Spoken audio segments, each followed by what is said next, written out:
Hello and welcome back. Today I want to discuss how I collect my retro games and what I prioritize and what I don't. As you notice, a lot of them are in box, some of them are complete, some of them are just cartridge only. So I'm the type of retro game collector who plays games to relive my memories from my past, from my childhood, and I love to play my games. So I'm not somebody who buys these mint condition games to put on a shelf forever. Everything I own gets used, including Panzer Dragoon Saga.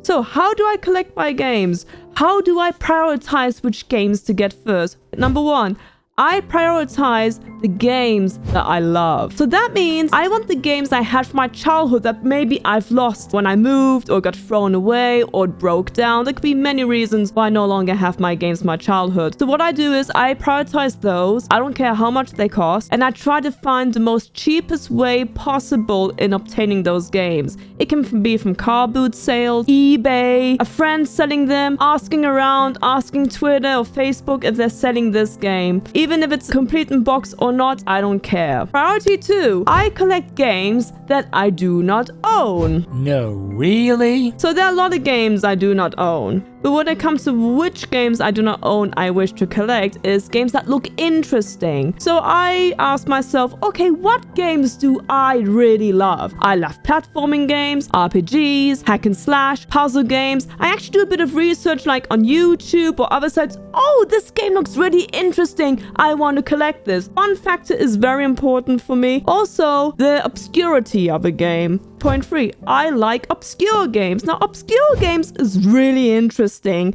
We can be talking about Show Anarchy. Now, that's a very weird shmup where you're fighting. What are we fighting at? That looks like a mushroom-shaped object. You get my point. Games that are funny, that make me laugh. Games that make no sense. Like Leisure Suit Larry. Oh dear, I think we're going into Loot Town here. Sorry about that. Even games that are ROM hacks are fun to collect. A very good example is Sonic the Hedgehog on the NES. God, that is my favorite game of all time. I need therapy. Another one would be Boogerman. Yes, a pick and flick adventure about somebody who picks his nose and becomes a superhero, and he flies because it's powered by his fart. That sounds weird. Another great game is the Monty Python Flying Circus game. Also pretty cool because it's based on Monty Python's Flying Circus. Games I do not prioritize. So I'm sorry to say I hate sports games. Down with that. Fart on it. No thank you. I have really no interest in old school football games or I don't know. I do like racing games. I can't be too biased. Yeah, so football games, soccer, rugby. And I'm sorry to say to the pro wrestling fans, I don't really like those games either, even though I do like a bit of fighting games. So again, I check out which games I really want and which I'll prioritize on. Number 4. Randomly buying games. I walk into a retro gaming store. I see a game for $10,000 or pounds or crowns. And I'm like, shut up and take my money. No, I am actually not like that at all. If I go into CX or my local retro game, which is around here, and I see a game going for, let's say, £2 or $2, $10, 100 crowns, it's complete in box or not, I'd be like, hey, wait a minute. This looks interesting. I've never seen this game before. I'm going to give it a try. It can be a total hit or miss. What do I do if I buy a game I don't like? My community has been so awesome to ask me this question. I want to say a big thank you to Mystical Odyssey for asking me this question. So what happens if I buy a game or I collect a game I do not like? Do I sell it or do I keep it?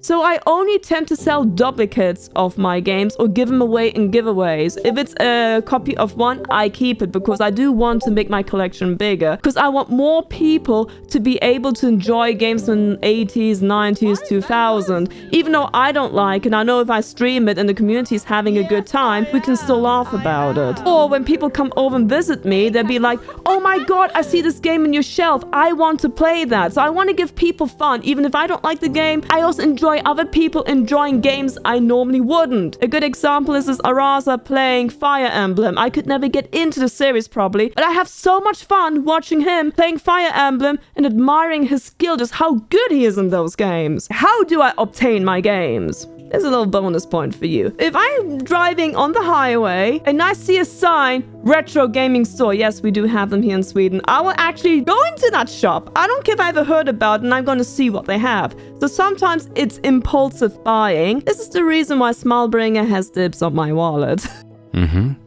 It can be curiosity. It could be I'm looking for a certain game and I need it super cheap, so then I go online on eBay or Facebook, or I ask my friends if they're selling their game. It can even be somebody on Twitter saying, hey, I'm selling my stock, do you want to buy something? So that's how my mind works. Sometimes I even buy a game I never knew existed, like Clax. Or sometimes my awesome community donates games to me like, oh my god, GM, you should play this game. I'm like, you know what, okay, fair enough. It can be a hidden secret that suddenly I fall in love with that game.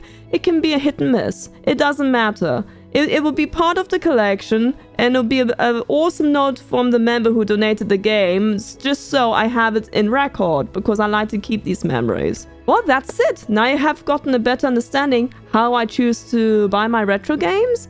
And I just want to say a big thank you for watching this video. Hit the like and subscribe button below and leave a comment. I want to hear what your thoughts are. How do you buy your games? Let me know in the comments below. Bye!